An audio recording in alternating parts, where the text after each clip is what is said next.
S'il vous plaît, mademoiselle, merci. Avec les chips.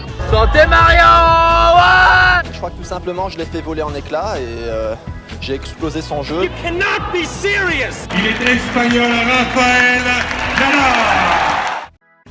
Hello, c'est Max et bienvenue sur le podcast Tennis Légende. Comme chaque mardi à 17h, on se retrouve pour vous faire entrer dans les coulisses du circuit ATP et WTA à l'aide de parcours inspirants et d'histoires croustillantes. Épisode spécial JO avec le porte-drapeau de la délégation française paralympique, la légende de tennis fauteuil Stéphane Houdet. C'est un délice de retrouver Fanou quelques mois après notre premier épisode, que je vous encourage vivement à écouter si ce n'est pas encore fait. Steph nous explique aujourd'hui comment il est devenu porte-drapeau et comment ce dernier est élu à chaque nouvelle Olympiade avec tous les codes que ça implique. Notre invité nous fait vivre l'expérience au cœur du village olympique. Je vous garantis qu'entre Pékin, Londres et Rio, vous allez voyager. Il nous transmet ses émotions lors de ses 4 médailles, ses rencontres incroyables qui font aussi de lui le champion qu'il est aujourd'hui. Cette première partie est un régal. N'hésitez pas à envoyer vos messages d'encouragement à Steph sur Instagram, où il est très présent. Bel été les légendes, bon JO et bonne découverte à tous. Alors c'est parti. L'incassable Stéphane Houdet. Je suis hyper heureux, Steph, d'être avec toi pour cette seconde fois. Donc, ça n'est pas la deuxième partie, c'est une partie spéciale Jeux Olympiques. Pour rappel, tu as été 4 fois médaillé aux Jeux Paralympiques. Médaille d'or à Pékin 2008 en double messieurs avec Mikaël Jeremias.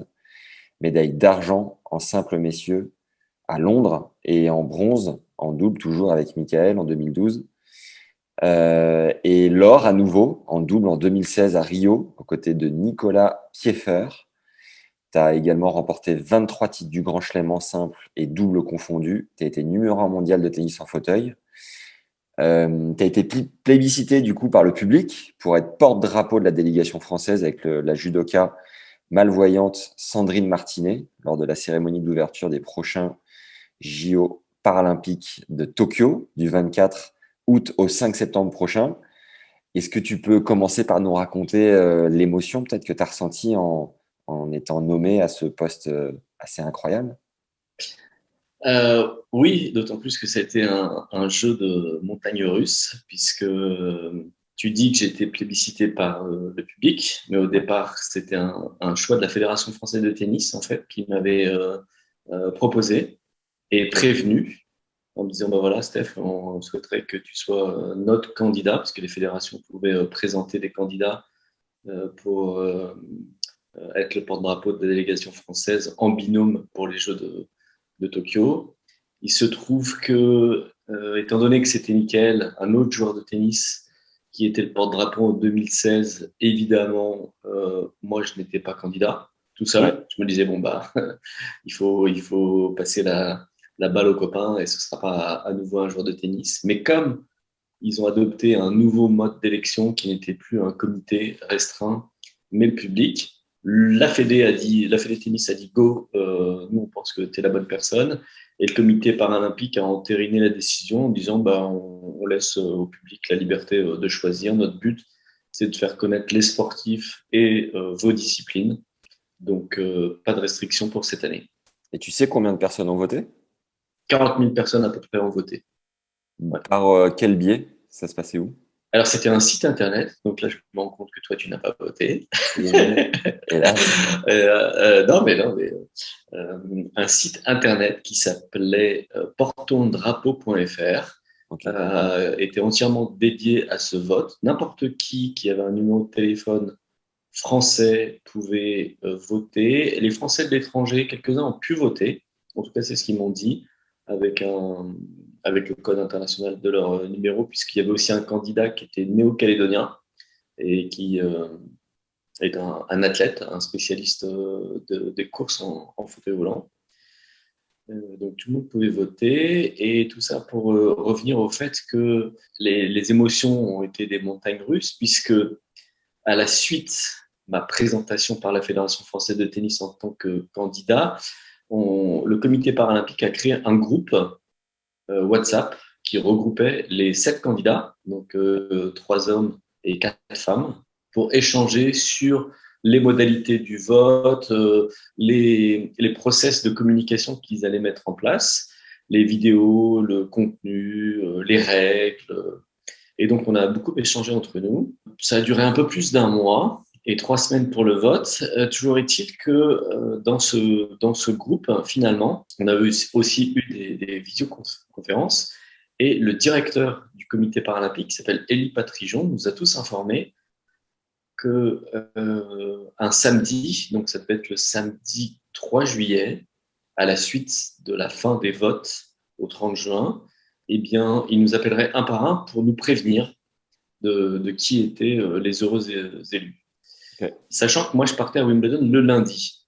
Et le jeudi, j'étais à l'entraînement et entre 2 exercices, je me suis arrêté pour boire un coup et mon téléphone est toujours sur silencieux. Et simplement, comme il était à côté de ma bouteille, j'ai vu Élie Patrijon s'afficher, donc c'est notre directeur. Et là, je me suis dit, mince, ils cherchent à me contacter. En général, ce sont des gens qui nous appellent que quand ils ont des choses importantes à nous dire. Et comme moi, j'étais quand même dans l'organisation de Wimbledon, je me suis dit, je décroche parce que il a quelque chose d'important à me dire.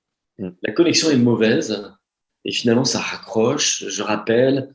Et pendant ce temps-là, ça tourne dans ma tête et je me dis, s'il essaye de m'appeler jeudi plutôt que samedi, 2 jours avant, c'est pour me dire, écoute Steph, ne change pas ton billet de train, ton Eurostar pour partir à Wimbledon.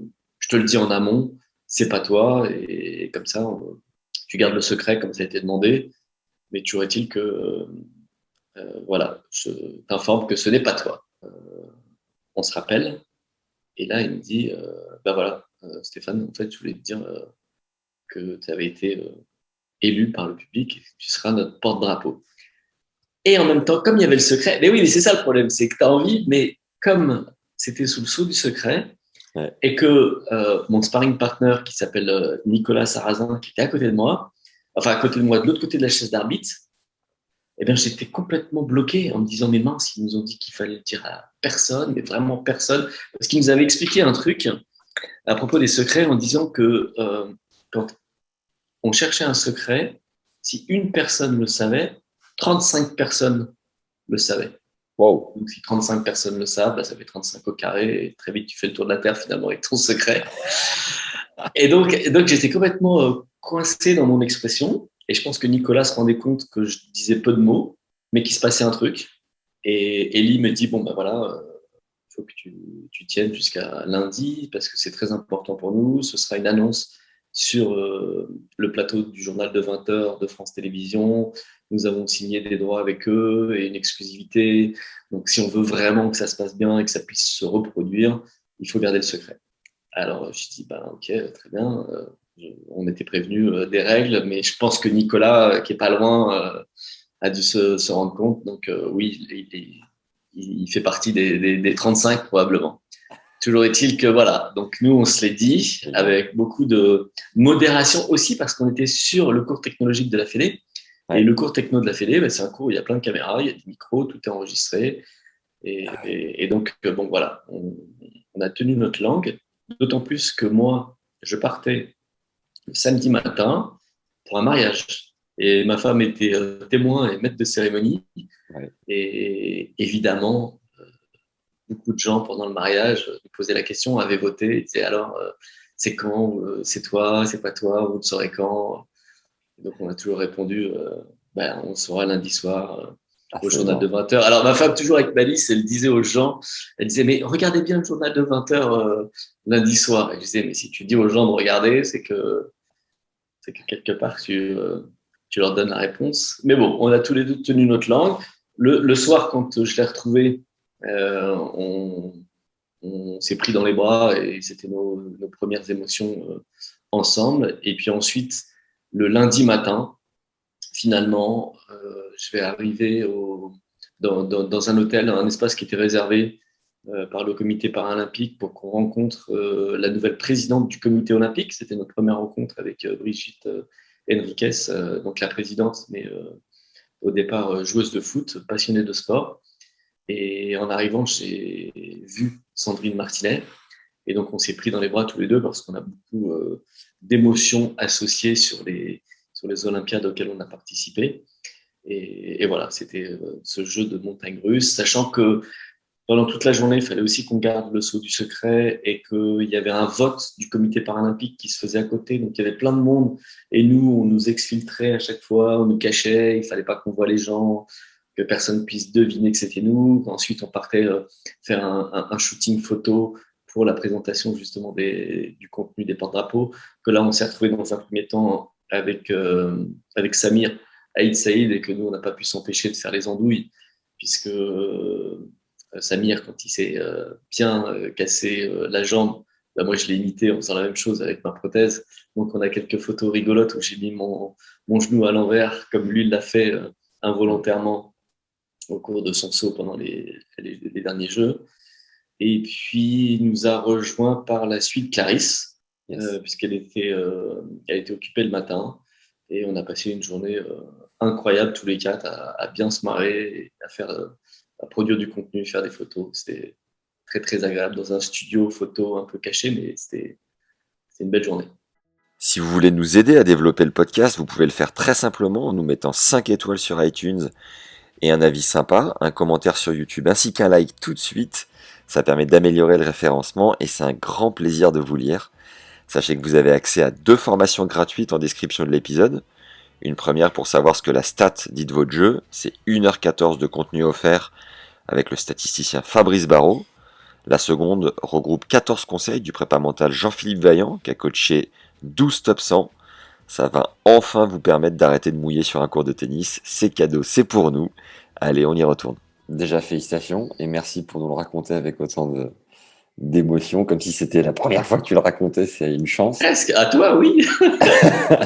C'est sympa. Mais vraiment, qu'est-ce que tu as ressenti? Quelles images tu as eues? De la fierté, j'imagine, évidemment, mais vraiment au fond de ton cœur, quoi. Qu'est-ce que ça t'a évoqué à ce moment-là? Je pense que c'est un immense témoignage de reconnaissance au départ donc, de la fédération, des personnes qui m'ont choisi au sein de la fédération. Et par la suite, un témoignage de reconnaissance de la part du public, parce que sur 40 000 votants, si j'ai essayé de faire voter, et ma femme a été très active sur le sujet, tous les gens qu'on connaissait, on est loin des 40 000. Donc ça veut dire qu'il y a des gens dans leur coin qui ont décidé, sans être influencés par le fait de nous connaître, de voter à nouveau pour un joueur de tennis. Donc, c'est marrant parce que je ne sais pas si ça a été un grand changement, mais en tout cas, depuis, j'ai à plusieurs reprises rencontré des gens qui m'ont plus reconnu dans la rue et qui m'ont dit « Ah, c'est vous, soit avec le nom, soit parce que j'avais un sac. » Alors, c'est vrai que quand je me balade en short avec ma prothèse, avec un sac Wimbledon sur le dos, on peut imaginer. Mais ça a été encore mon cas hier en rentrant du British Open. Et un jeune qui est monté dans le train, qui avait un masque Tour de France, alors que moi j'étais en train de regarder l'arrivée de l'épreuve dames de cyclisme sur mon téléphone. On a regardé ensemble et puis on a commencé à échanger. Il a dit « Mais vous avez joué à Wimbledon ?» Certainement en voyant le sac. Et puis par la suite, oui, ah mais vous allez au jeu. Ah mais oui, c'est vous, ça y est, je vous reconnais, vous êtes le porte-drapeau. Alors les gens n'ont pas toujours le nom, mais en tout cas, il y a un bel engouement pour les sportifs autour du mouvement. C'est donc ta 4e Olympiade. Tu avais 33 ans donc pour tes premiers Jeux à Pékin. Avant de nous partager tes émotions lors de la Marseillaise suite à la médaille d'or en double, quelle sensation, quel souvenir tu gardes de cette toute première Olympiade? On va essayer de parcourir les 3 auxquelles tu as déjà participé. Qu'est-ce que tu te souviens du coup de Pékin? Alors, premier truc quand même, je suis désolé, mais je vais remonter à 1980. Ok. Et parce que pour moi, c'est mon premier vraiment souvenir de jeu.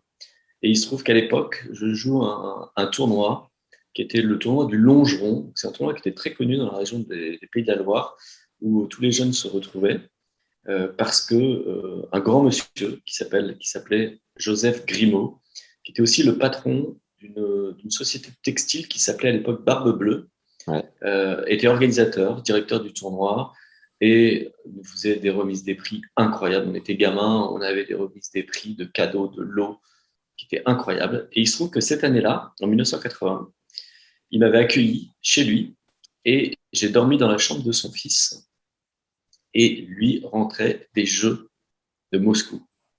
Et c'est la première fois où je fais un lien avec les Jeux parce que dans cette chambre, il y a tous ce qu'on appelle aujourd'hui des goodies, je sais pas comment on dit en français. Ouais, des petits produits dérivés des produits dérivés des Jeux. Ouais. Et donc, tu as les mascottes, tu as des autocollants, tu as des peluches, tu as tout ce que tu peux imaginer avec Moscou, les anneaux, ce petit symbole rouge. Et ce sont des jeux qui ont été boycottés. Toi, tu n'étais pas né à l'époque, mais les jeux ont été boycottés et on en a certainement vu moins que les précédents et encore moins que les suivants. Mais là, je faisais un lien réel avec mais c'est une épreuve incroyable qui a existé, qui a regroupé autant d'athlètes et qui est vue par autant de téléspectateurs. Et donc, Moscou, quand je me retrouve à Pékin, c'est un peu... Alors, c'est un rêve qui forcément est modifié parce qu'à aucun moment, j'ai imaginé gamin rêver de participer à des Jeux paralympiques, mais de participer à un événement d'envergure mondiale. Le lien que je fais entre... À l'époque, on appelait ça l'URSS en plus. Je crois que c'était écrit sur les maillots CCCP. Et voilà, c'est pas très loin de Moscou. L'ex-URSS, c'est pas très loin de Pékin. Et je débarque avec des yeux de gamin dans un stade. Alors, les émotions, elles sont autour de d'abord le village. Le village, ce qui est incroyable, c'est que quand tu débarques dans ce village entièrement dédié au sport, premier truc, c'est que tu as toutes les nations et il n'y a pas d'argent. Alors, quand je dis il n'y a pas d'argent, on est tous très conscients qu'il y a beaucoup d'argent autour de l'organisation des Jeux. Mais en fait, à l'intérieur du village, tu es dans un mini-pays ou sur une mini-planète, puisque tu as toutes les nations qui sont représentées. Mais il n'y a pas de transaction économique. On se balade, nous, avec notre accréditation qui nous permet d'obtenir tout ce qu'on veut. Mais ce n'est pas uniquement les repas, les boissons, les préservatifs. J'ai vu que les gens parlaient beaucoup du village comme étant une zone d'épanouissement aussi de ce côté-là. Il se trouve que tu peux aller chez le coiffeur, tu peux aller chez le médecin. Tu as plein de pays pauvres qui se font faire des fauteuils, des lunettes de vue. Tu vas chez l'ophtalmo. Enfin, tu es vraiment tout ce que tu peux imaginer est là pour toi et sans transaction financière. Et du coup, c'est quoi? C'est le comité qui te crédite directement ou c'est toi qui mets Non, tu vois rien. Tu vois rien du tout. C'est-à-dire que ton accréditation fait qu'une fois que tu es rentré dans le village, tu peux aller au McDo, tu peux aller au restaurant, tu peux aller chez le médecin. Tout est tracé parce que tu as un numéro, un code barre qui dit OK, lui c'est bon. Et dans l'enceinte du village, il n'y a pas d'argent. Et c'est all inclusive. All inclusive, si tu veux. D'ailleurs, c'est assez marrant de voir les athlètes. Souvent, les judokas, parce que les judokas sont sur ont des diètes pour leurs épreuves qui sont strictes et leurs épreuves ne durent qu'1 jour. Donc, ils sont hyper stricts jusqu'à l'épreuve. Et le lendemain, tu vois une queue immense au McDo et ils s'enfilent, comme c'est all inclusive, tout ce qu'ils veulent. Wow. Et c'est pareil dans le village, puisque dans le village, tu as aussi toutes les cuisines du monde. Donc, tu peux choisir de manger chinois, de manger italien, de manger européen, de manger africain. C'était quoi ton petit kiff à toi, resto ou autre? Aujourd'hui, je suis très... ce que j'adore, c'est la cuisine thaï, épicée. J'aime beaucoup les soupes. Et je crois qu'à Pékin, j'aime aussi beaucoup ce qui est italien, mais pas les pizzas pendant les Jeux, même si c'est un peu mon plat préféré. J'aime beaucoup le couscous. Donc, je devais faire des pâtes, de la soupe, des salades. Tu peux composer ta salade, de l'eau pétillante, ce que je préfère. Aucune boisson sucrée, mais t'as tout. Et voilà. En simple, t'avais fait quoi? Juste petite question. En simple, je perds en quart. Ok. Ouais, je perds en quart. Et d'ailleurs, c'est assez marrant parce que j'ai regardé il n'y a pas longtemps les classements. Et il me semble que j'étais quand même... Mais ça m'étonne parce que je me suis vu 3 mondiales, mais à mon avis, 3 mondiales en 2008, ça doit être à la fin de l'année et les Jeux au mois de septembre. Je vais être un peu plus loin parce que je ne suis pas déçu de ma place. Et si j'avais été 3, je l'aurais été certainement un peu plus, parce que je suis en train de découvrir. Et je découvre tellement que là, en quart, je joue sur le central pour la première fois des Jeux. Et ça, c'est une particularité qui est importante pour tous les joueurs. Ce court central était moins usé que les autres cours, était plus rapide, et on a joué avec un filet de simple. Donc là, autant dire que je regarde tous les matchs pour vérifier comment ça se passe sur les différents cours. Mais quand tu joues avec un filet de simple, c'est-à-dire sans piquet, tu as les poteaux qui sont des poteaux simples, qui sont à l'intérieur du couloir de double, eh bien tes repères visuels sont légèrement modifiés. Et comme tout allait plus vite, j'ai mis du temps à m'adapter. J'ai joué un joueur qui jouait vite. J'ai perdu contre un Hollandais. Je crois qu'il a fait 4, puis en plus, il a perdu il a eu la médaille de bronze, je ne me souviens plus. Mais en tout cas, je venais pour découvrir et j'ai perdu en quart. Et à ce moment-là, je continuais à apprendre. Et le plus important, c'était effectivement l'épreuve du double, où on avait une vraie chance. Et tu te revois comme un jeune loup à cette époque-là, à 33 ans? Ouais, non, mais complètement. Mais en fait, j'ai cet âge-là, mais je découvre complètement le tennis fauteuil. Je ne sais pas me déplacer. Je ne suis pas sûr de mon fauteuil roulant. Et je ne suis pas sûr de la pression de mes pneus. Même, on a un premier match de double où je joue avec des boyaux. Et je crois que ça fait un mois seulement que je joue avec des boyaux. J'ai un boyau qui éclate. On a du mal à le faire réparer, sachant qu'on a un temps limite pour réparer et que finalement c'est 20 minutes pour nous et que l'arbitre à 19 minutes dit bon les gars il vous reste 1 minute sinon c'est scratch, c'est terminé, plus de fin de la partie. Donc c'est un copain qui en courant me prête sa roue parce que les gars n'arrivaient pas à réparer ma roue. Ouais non je suis naturellement je suis un peu à l'arrache, mais là je suis champion du monde de l'arrache et je suis vraiment en phase d'apprentissage. Donc je découvre, et à tel point je découvre que la maman de Mickaël m'avait dit si jamais vous êtes sur le podium, Stéphane, il faut absolument que tu aies un fauteuil roulant pour que vous puissiez aller ensemble avec Mickaël sur le podium. Et si tu regardes les images, j'ai un fauteuil roulant de ville que je ne connais pas, que je ne maîtrise pas, qui est plus large que moi. Je ne sais pas comment faire, je suis tout petit. C'est la découverte. C'est énorme. Et donc, justement, c'est ça qui fait que c'est important quand on parle du porte-drapeau par la suite, parce que quand tu es dans une phase de découverte comme ça, tu consommes de l'énergie inutile parce que tout est merveille. Et tu es tellement émerveillé que tu cherches l'émerveillement. Donc, tu fais le tour du village. Et moi, je suis émerveillé parce que je vois… donc, dans le village, chaque pays a un bâtiment, une zone qui lui est réservée. Et par exemple, il se trouve que l'Israël est pas très loin de l'Iran, de l'Irak, et que tu regardes et tu vois qu'il y a des gardes du corps qui traînent, qui sont en civil, qu'on t'a raconté qu'il y avait des tireurs d'élite qui étaient sur les toits, donc tu sais pas, donc tu vas voir. Et tu te sens, tu es quand même dans un univers de paix. Hein. La seule bagarre, elle est sur les aires de jeu.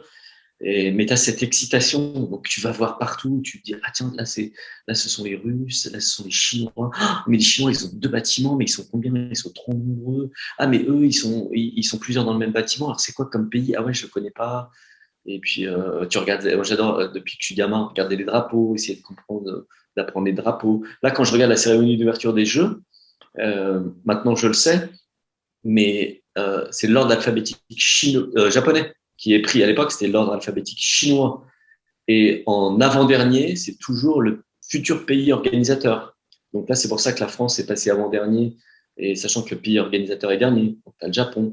Mais au départ, tu suis, puis tu vois Cameroun, Côte d'Ivoire, Chine, puis plus rien. Et puis après, tu retrouves Costa Rica. Mais je ne comprends pas, c'est quoi l'ordre alphabétique?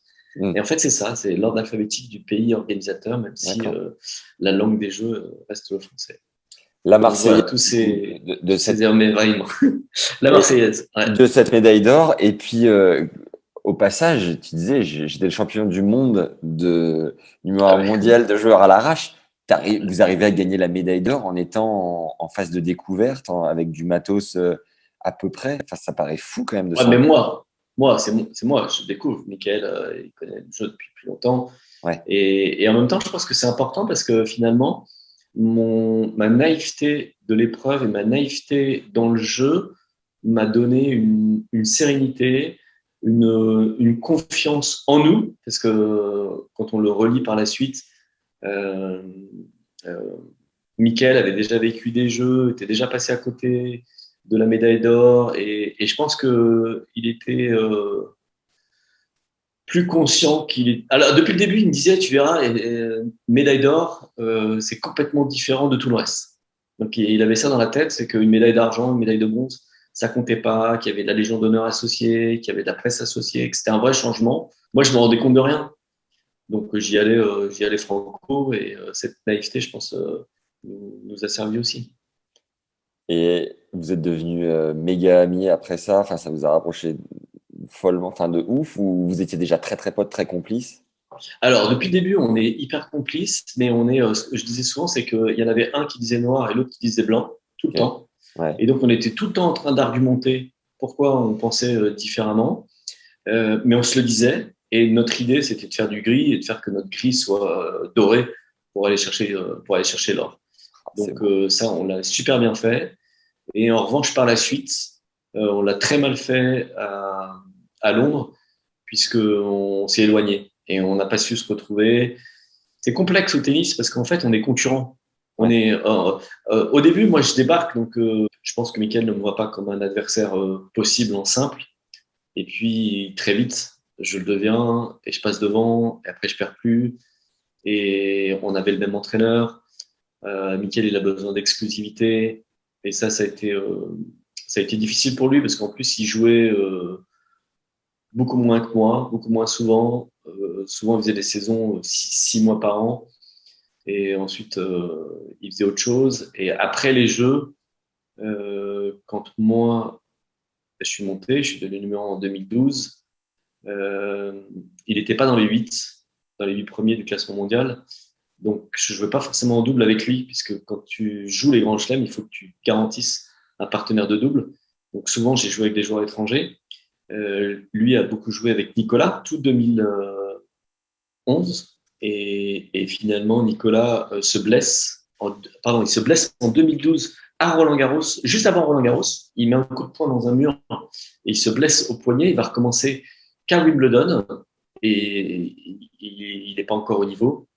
Et donc, l'entraîneur va choisir en dernière minute un peu que la paire, ce sera Mickaël et moi. Et on essaye de se retrouver, mais Mickaël est persuadé que moi, je suis concentré à 100% sur le simple, parce que je vais jouer la finale du simple le lendemain de notre demi-finale de double, ou de la petite finale du double. Et moi, je suis persuadé qu'à ce moment-là, il n'a pas le niveau pour qu'on aille les chercher. Donc, et du coup, c'est tendu sur le terrain à ce moment-là? Ouais, un peu, ouais, quand même. Parce que je pense qu'on fait le boulot, mais on ne sait pas aller se chercher quand ça ne va pas. Et ça, c'est important dans une équipe de double, c'est quand ça ne va pas, c'est à ce moment-là qu'il faut savoir être proche et se parler. Et si tu imagines toujours que c'est la faute de l'autre, ça ne le fait pas. Tu m'as pas fait. Tu m'as pas dit si tu avais versé une petite larme à Pékin quand même? Non, pas du tout. Non, alors là, à Pékin, je suis vraiment. Qu'est-ce qui se passe? Ah ouais, c'est comme ça. Ah ouais, tiens, c'est bien. Ah, on se marre. En plus, Mickaël, c'est un showman, donc il se déshabille sur le court. On fait le tour. On est dans la joie et on va prendre une douche. On est à poil tous les deux avec les copains qui sont en train de filmer ou de faire des photos. C'est la fête. Il n'y a pas de. Je pense qu'en simple, ça aurait été un peu différent parce qu'en simple, tu te poses, tu es tout seul, tu es dans ton truc. Là, tu es à deux, tu es en train de faire le zouave. Ouais, c'est bon ça. Donc, ouais, il n'y a pas eu l'alarme. Et il n'y aura pas de larmes non plus à Rio, certainement pour les mêmes raisons. Okay. On est deux, mais il y a d'autres émotions, je te raconterai tout à l'heure.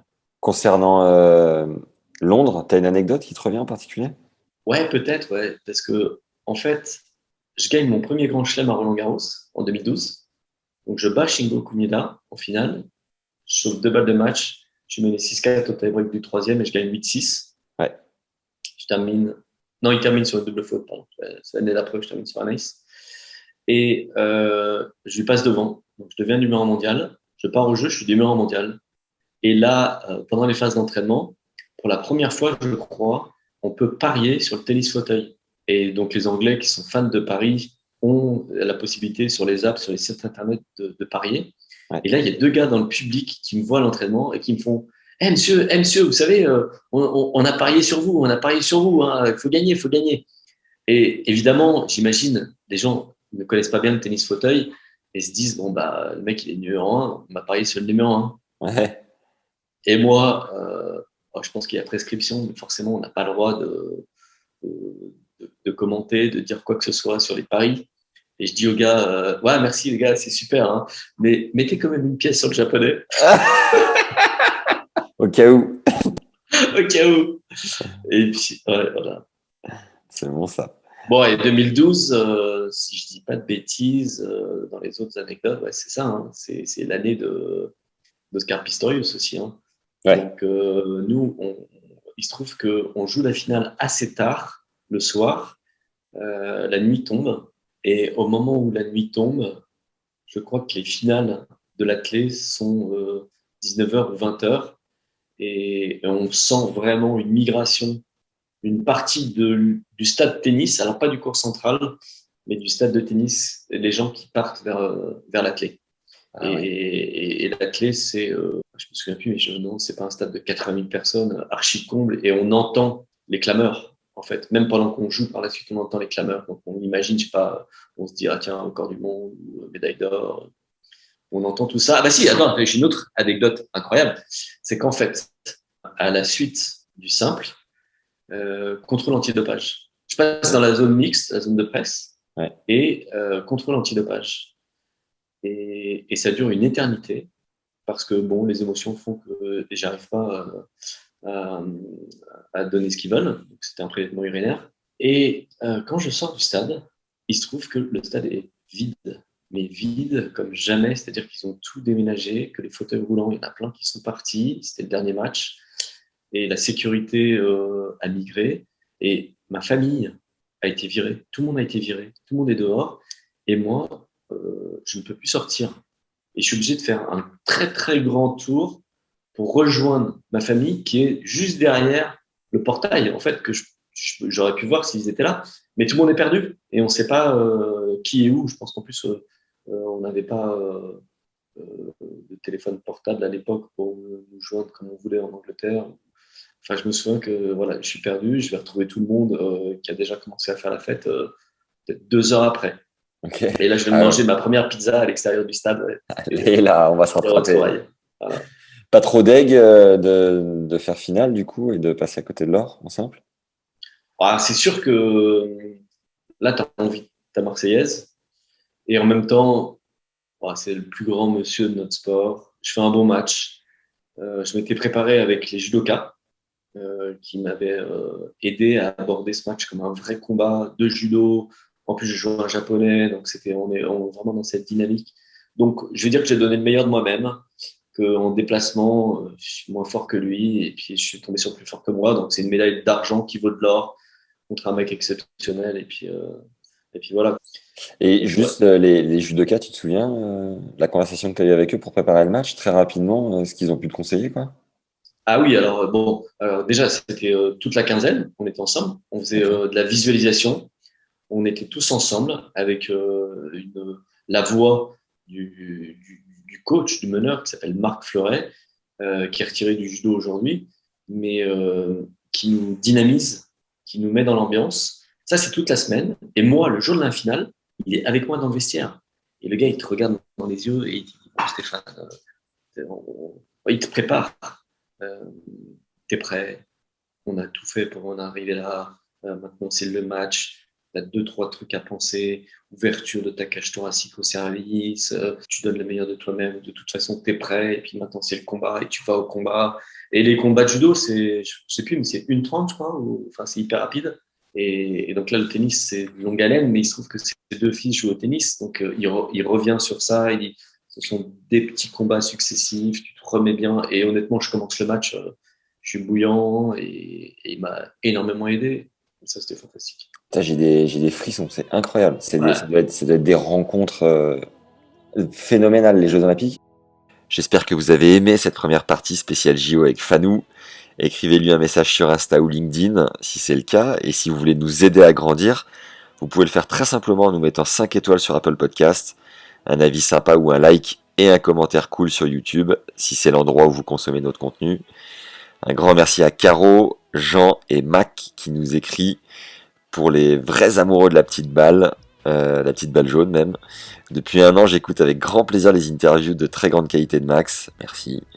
Le vrai plus est que les invités n'hésitent pas à prendre tout le temps pour se confier et à rentrer dans les détails de leur parcours. Le choix des invités est vraiment pertinent et très varié. Anciennes joueuses ou anciens joueurs, ou encore sur le circuit. Entraîneurs, arbitres, journalistes sportifs, directeurs de tournois. Toute personne qui fait partie du circuit passe par les questions expertes et variées de Max. Ça fait bientôt 40 ans que je suis avec passion ce sport et c'est un vrai bonheur d'écouter ces podcasts. PS, ton ultime défi, Max, avoir Roger dans ta liste de futurs invités. Alors déjà, grand merci d'avoir pris le temps de nous écrire toutes ces lignes. Et si tu peux nous filer un coup de main, Mac, pour Roger, on est évidemment preneur. Autre énorme coup de main que vous pouvez nous donner, c'est en parlant du podcast autour de vous. Parce que le bouche à oreille marche très bien pour nous aider à grandir. Alors envoyez votre épisode préféré, abonnez vos potes directement sur leur téléphone et répétez à chaque apéro ou barbecue que vous êtes une légende aguerrie depuis environ 1 an, un peu plus chaque mardi. Si vous êtes en tournoi cet été ou si vous voulez cirer vos potes en vacances sur un cours de tennis, on a 2 formations gratuites qui vont aussi vous régaler. La première, donc c'est le premier lien en description, sert à mieux comprendre ton style de jeu et avoir des schémas plus clairs sur le court, grâce aux 4 clés d'optimisation enregistrées avec notre expert de la stat Fabs Barreau. Et en deuxième lien, si tu veux arrêter de mouiller en match ou dès qu'il y a de l'enjeu, j'ai regroupé 14 enseignements du prépa mental Jean-Philippe Vaillant qui est passé au micro. Jean-Philippe a coaché 12 top 100 et c'est le deuxième lien donc en description.